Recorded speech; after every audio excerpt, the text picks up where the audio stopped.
ದ್ರಾಕ್ಷಿ, ಗೋಡಂಬಿ ನಿಮ್ಮಿಷ್ಟದಷ್ಟು ಹಾಕೋಬಹುದು. ಇದು ಸಕ್ಕರೆ ಒಂದೆರಡು ಏಲಕ್ಕಿ ಪುಡಿ ಮಾಡಕ್ ಆಗಲ್ಲ, ಅದಕ್ಕೆ ಒಂದ್ ಏಲಕ್ಕಿ ಜೊತೆ ಸಕ್ಕರೆ ಹಾಕಿ ಪುಡಿ ಮಾಡಿ ಇಟ್ಕೊಂಡಿದೀನಿ.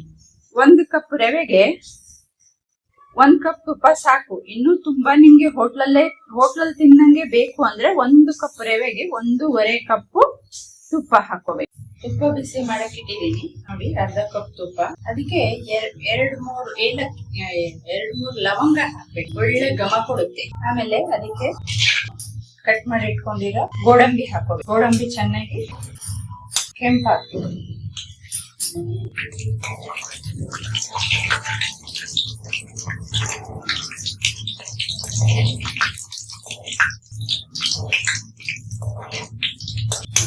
ಕೆಂಪಾಗ್ತಾ ಇದ್ದಂಗೆನೆ ರವೆನ